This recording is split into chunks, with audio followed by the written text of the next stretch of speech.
Thrilled to welcome Symphony 3 to the Local Government News Roundup family. If you're a local council, you know how challenging it can be to manage data across all your different systems. That's where Symphony 3 comes in. They've developed Smart Glue, a platform that integrates over 55 council systems, automating data flow without the need for manual work. It turns confusion into simplicity. With Smart Glue, councils save time, reduce errors and empower staff to focus on what really matters. Their clients see a real difference, up to 20% boost in productivity, with savings of over $30,000 per integration every year. Symphony 3 helps councils work smarter, faster and more efficiently, all while better supporting the communities they serve.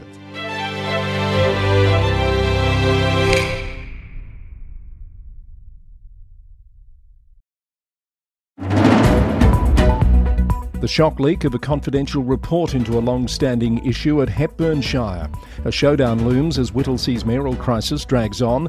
A spate of recycling truck fires prompts more warnings. A regional New South Wales council's cash flow warning. An urgent call for an investigation into financial concerns at a regional airport. And Perth councils push back on the use of NDAs and cost shifting. All coming up on Australia's #1 local government podcast.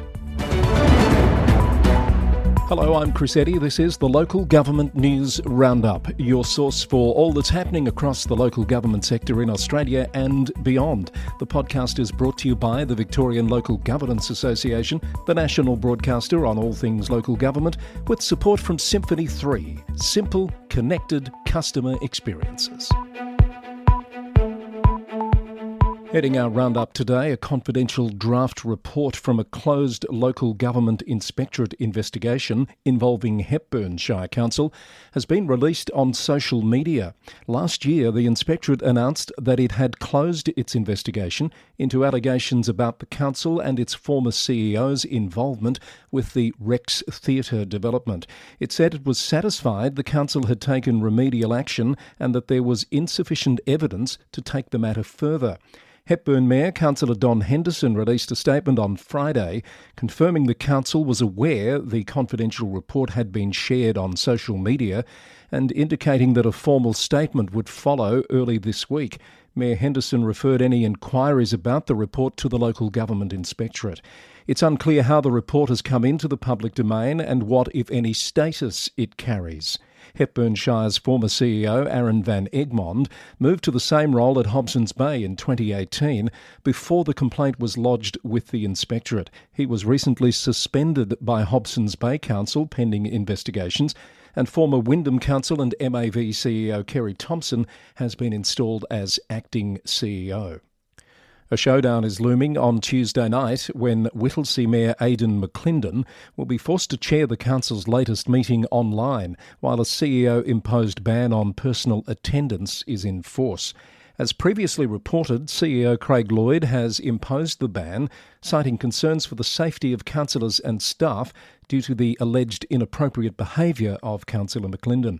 All 10 other councillors passed a motion of no confidence in the Mayor last month and called for his resignation, which he said he will not do while strongly denying the accusations against him. The Star Weekly reported that Councillor McClendon plans to make a statement alongside his lawyer at Tuesday night's meeting. Meanwhile, a leading local government legal expert has cast doubt on the claimed confidential status of letters from the CEO to Councillor McClendon, imposing a range of restrictions on him. Tony Ranick says he believes the letters are unlikely to meet legislative confidentiality definitions. I don't think they would meet the definition of confidential information in the Local Government Act. There's specific elements in that section that make out the definition of confidential information, and I don't think this falls within that at all.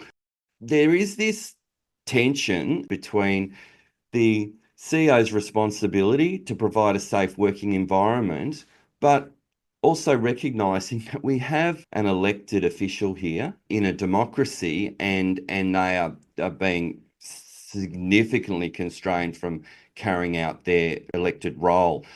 The restrictions on Councillor McClendon are due for review next week, but Mr Rownick believes the matter can only be resolved through a formal process. I think it's best resolved in the arbitration hearing, and where there'll be a finding as to whether the mayor's actions have in any way breached the model code of conduct. For the full discussion with Tony Ranick on the Whittlesea matter, as well as the recently released Monitors report for Bullock Shire Council, check out the latest episode of VLGA Connect, available now on YouTube or podcast. 2 Melbourne councils are raising urgent concerns about dangerous items being incorrectly disposed of in household bins. A Glen Ira recycling truck caught fire last Monday after a vacuum cleaner containing a lithium-ion battery was placed in a recycling bin. Just days later, Whitehorse Council reported their second waste truck fire in less than a week. The incidents have required significant emergency response resources, with one fire requiring 3 fire trucks and 11 firefighters to contain the blaze. Both councils are strongly urging residents to dispose of e-waste, batteries and other hazardous materials through proper channels. Greater Dandenong City Council has appointed Adco Constructions to build the new Dandenong Wellbeing Centre after a rescission motion was voted down at last week's online council meeting. Councillor Rhonda Garrard sought to have the decision to appoint Adco Constructions overturned, but was unsuccessful, with the council voting 7-4 to proceed as originally determined. The state-of-the-art facility is designed to replace the outdated Dandenong Oasis and provide comprehensive aquatic, fitness and rehabilitation services to the community. The $100 million plus project is being partly funded by a $20 million federal government grant and is set for completion in early 2027. 40% of submissions to Hume City Council's draft budget have come from Sunbury residents, with many focusing on an upgrade of the Sunbury Aquatic and Leisure Centre. The Star Weekly reported that submitters are seeking improvements such as rebuilding pools, adding shade structures and installing new facilities like a water slide and sauna. Residents have expressed frustration over the facility's extended closure in 2023. Maintenance of local roads is front and centre for many councils, with Cardinia Shire Council asking for more than $100 million in federal funding to be reinstated for road sealing.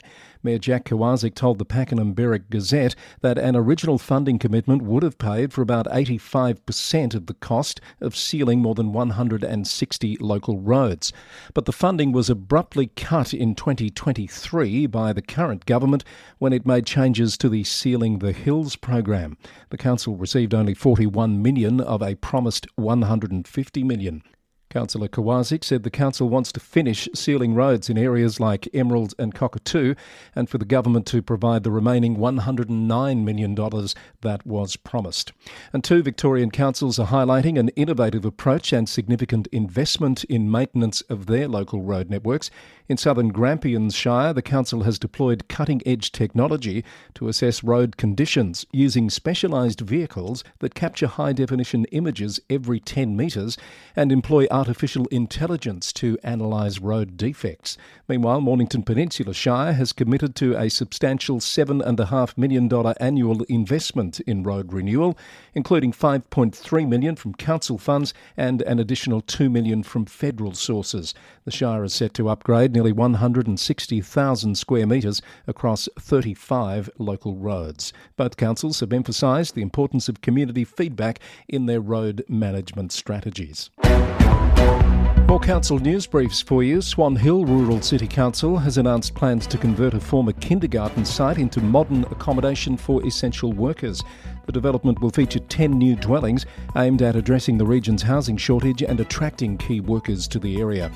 Pyrenees Shire Council is conducting a digital connectivity survey to understand residents' experiences with telecommunications services, particularly following the 3G network shutdown. The City of Greater Bendigo is seeking expressions of interest from experienced event organisers to develop and deliver a major annual gastronomy festival launching in 2026. And Moonee Valley City Council has been recognised as one of Australia's top workplaces for women for the 3rd consecutive year. It's the only local government organisation in the Work 180 Top 101. You're listening to the Local Government News Roundup for Monday the 17th of March 2025. It's brought to you by the Victorian Local Governance Association, your national broadcaster on all things local government, with support from Symphony 3, simple, connected customer experiences. Heading today's New South Wales report, financial challenges are looming for Bathurst Regional Council, which has revealed a significant $7.3 million decrease in its unrestricted cash position. Mayor Robert Taylor confirmed to the Western Advocate that the council has a substantial cash flow problem, primarily attributed to slower than expected land sales at the Reserve development. The council is now looking at implementing cost-cutting measures, including potential event cancellations and staff reductions. There's also talk of revisiting a special rate variation, though not at the level of last year's proposed 68.6% increase. 20 lots at the Reserve are currently under negotiation, which could provide a cash injection of around $6 million. Ned Manoon, the Mayor of Liverpool, has taken aim at incomplete infrastructure projects in southwest Sydney, highlighting the need for proper rail connections to Western Sydney International Airport and expressing concerns about the region's transport bottlenecks. The Mayor said that while last week's promise from the federal government of a $1 billion land acquisition is welcome, the region requires complete projects with clear completion timelines and full funding commitments, estimated at around $10 billion for the rail link. Newcastle's Lord Mayor Ross Kerridge has called for an urgent investigation into Newcastle Airport's financial management amid growing concerns over its fiscal stability. The call comes following revelations by the Newcastle Herald about potential job cuts and significant debt issues at the facility. The Herald reported that Wallsend MP Sonia Hornery has also requested an investigation from the local government minister. The airport's acting CEO, Andrew Warrender, has acknowledged workforce changes may be necessary, but denies any immediate plans for staff reductions. Questions are being raised about the oversight of the airport and potential implications for Newcastle and Port Stephens ratepayers. The New South Wales Audit Office has confirmed that the airport's borrowings are considered a council liability. A performance order imposed on Edward River Council last year was triggered by a controversial council meeting incident, Local Government Minister Ron Honig has revealed.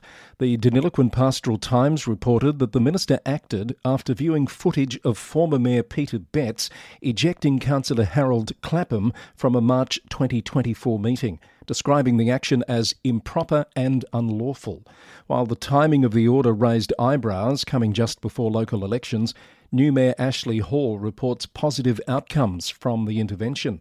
The council received 100 hours of professional training and the government-appointed advisor assisted in recruiting a new CEO. The performance order has now concluded, with advisor Mark Ferguson reporting improved meeting procedures and behaviour within council chambers. And a community petition calling for urgent action to clean up the CBD of Griffith has gained significant traction, with 1,500 residents backing the call for change, according to a report from Region Riverina. Local businesswoman Doreen Wood presented the petition to the council last week, highlighting concerns about dead plants, unkempt streets and uninviting shop fronts in the town centre. Deputy Mayor Anne Napoli acknowledged the concerns, pledging immediate action, while Mayor Doug Curran described the petition as a necessary kick in the butt for council. In response, it held a workshop on the weekend and has established a new Roads, Parks and Pathways Enhancement Committee set to meet later this month. On to Queensland now, and Toowoomba Regional Council has commenced a nationwide search for a new CEO, seeking an accomplished leader with business acumen and community focus to guide the organisation's next chapter.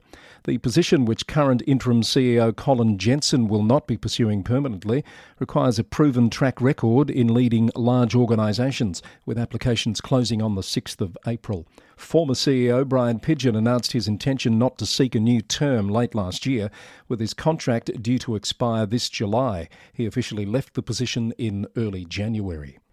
North Queensland mayors, MPs and industry leaders have met with government representatives to advocate for regional funding priorities in the upcoming federal budget. The Townsville Bulletin reported that the delegation has emphasised the region's contribution of over $22 billion in gross regional product annually, describing it as one of the most productive regions in the country. The group was led by the North Queensland Regional Organisation of Councils and Townsville Enterprise Limited and focused on key investments needed in infrastructure, including roads, ports, hospitals and industry-enabling projects. In Redland City, the council has issued an urgent dual alert following ex-tropical cyclone Alfred. Residents are being warned about increased risks from both fire ants and mosquitoes in the cyclone's aftermath. Council officials are particularly concerned about fire ant colonies that may have been displaced by floodwaters.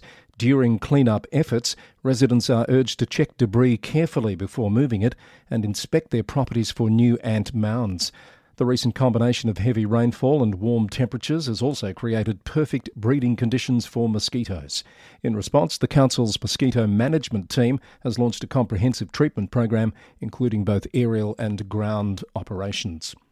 And the Cairns Super Carnival, set to debut in August, will bring together two of the major horse racing events for the region. It's received the backing of Cairns Council with a $150,000 two-year funding agreement. The carnival represents a strategic merger between the Cairns Cup Carnival and Cairns Amateurs Carnival. The 9-day festival will combine events at Cannon Park with various social activities, aiming to create operational efficiencies while maintaining the region's racing tradition. More news in brief. Federation Council has launched a new digital platform to provide easy access to digitised cemetery records and maps for 10 local cemeteries. The platform allows users to locate graves, explore online memorials and learn about cemetery history. Two City of Bayswater councillors from the same ward have been elected to the Western Australian State Parliament. Former Mayor Dan Bull won the seat of Maylands, creating a second extraordinary vacancy, after Lorna Clark resigned in December and was elected as member for Butler. Both positions may remain vacant until elections in October. And Queensland Central Highlands Council is actively managing flying fox activity in Duaringa's Mackenzie Park. CEO Aaron Johansson said the council is committed to addressing community concerns while following state government guidelines. The global roundup still to come, but first let's check in on some stories out of South Australia and Western Australia. In South Australia, the $45.7 million Barossa Park Sporting Precinct has been completed ahead of schedule and will host AFL Gather Round 2025 matches in April before opening to the community in May. The new multi-purpose venue, jointly funded by the Barossa Council and the state government, includes extensive facilities like a 350-seat event space, club rooms, netball courts and an athletics track. A boundary reform investigation which could affect areas of light regional council like Hewitt, parts of Gawler Belt and Reed has completed its community consultation phase. A draft report has been prepared by the South Australian Local Government Boundaries Commission. The final report and recommendations are pending submission to the Minister for Local Government, who will make the ultimate decision on any boundary changes. The process was started as the result of a request from the town of Gawler. Across to Western Australia now, and Perth councils are pushing back against non-disclosure agreements required by the state government, restricting information sharing about shot-hole borer infestations in trees. ABC News reported the concerns of some mayors, including Alison Zamon at the City of Vincent, who see the agreements as counterproductive to community efforts to combat the pest. Perth already has the lowest tree canopy coverage of any Australian capital city, with over 4,000 trees destroyed since the beetle was first detected in 2021. The lack of transparency extends to urban tree canopy data, which hasn't been updated since 2020, making it difficult to track progress towards the government's goal of 30% canopy cover by 2040. And ABC News has reported on Western Australian councils taking a stand against cost shifting from federal and state governments. The City of Greater Geraldton has unanimously rejected a request from Telstra to contribute $50,000 towards mobile coverage infrastructure, with Mayor Jerry Clune saying local governments shouldn't be doing the heavy lifting on telecommunications.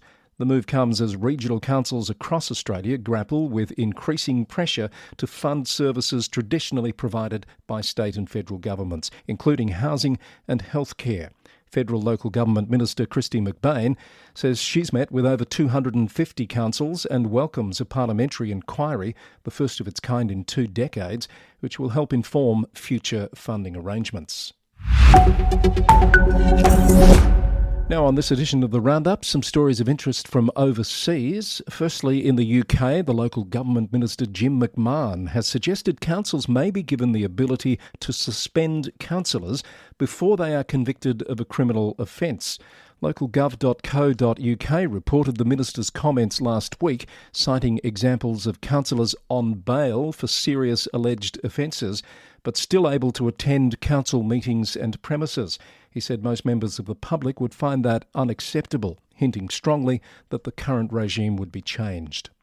A hefty price tag has been placed on a proposed restructuring of councils in Cambridgeshire and Peterborough, with costs estimated to exceed £18 million. BBC News reported that Stephen Moyer, Chief Executive of Cambridgeshire County Council, revealed the figure at a recent committee meeting, stating the existing councils would need to absorb those expenses.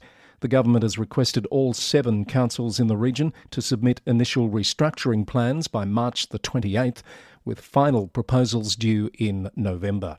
Let's go next to the USA and to Washington State, where in Linwood, a recently appointed city council member has stepped down amid controversy over her online activities, according to Vice.com. Jessica Roberts withdrew from her position after revelations about her OnlyFans account and alleged explicit social media posts came to light. Council members claim they were unaware of Roberts' online presence during the appointment process. Council President Nick Coelho defended their vetting procedures, stating they don't routinely examine applicants' social media accounts. In her statement, Roberts maintained that her personal life wouldn't have affected her ability to serve, but she chose to withdraw to avoid becoming a distraction to the council's work. Across to Florida, in Miami Beach, a controversy is brewing over an Oscar-winning documentary.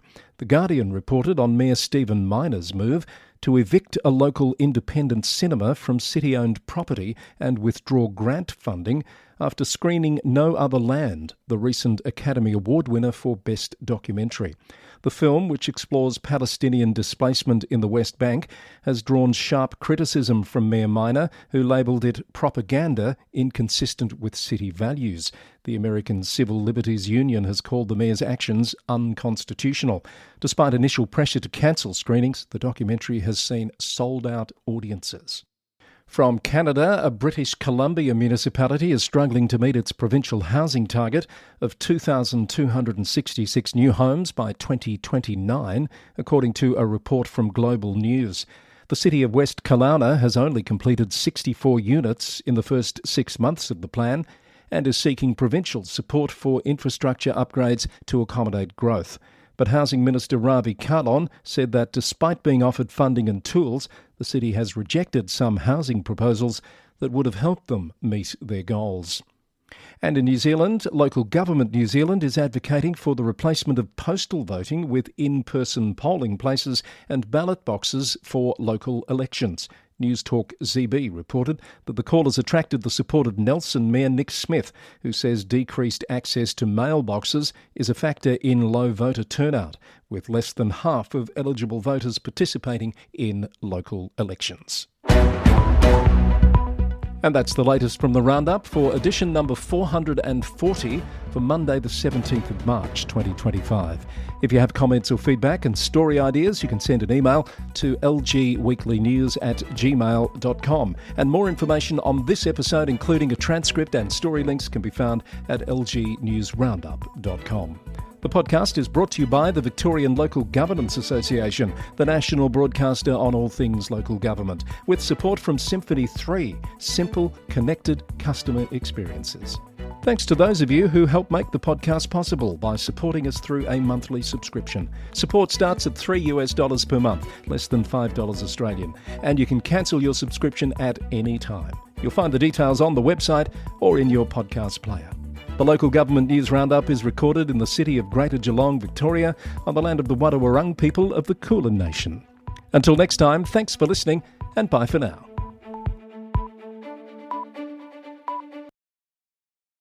A councillor's commitment to community doesn't stop when their time as an elected representative ends. In recognition of this and to strengthen its ongoing support for former councillors, the VLGA has launched an alumni program open to anyone who has held an elected position in local government. By becoming a VLGA alumnus, former councillors will have access to VLGA programs and special alumni networking events, as well as the opportunity to participate in forums and share key learnings and insights to inform sector advocacy. You'll be kept up to date on local government news and be able to participate in VLGA events and professional development opportunities at a special VLGA alumni member rate. To find out more about this exciting opportunity, visit www.vlga.org.au.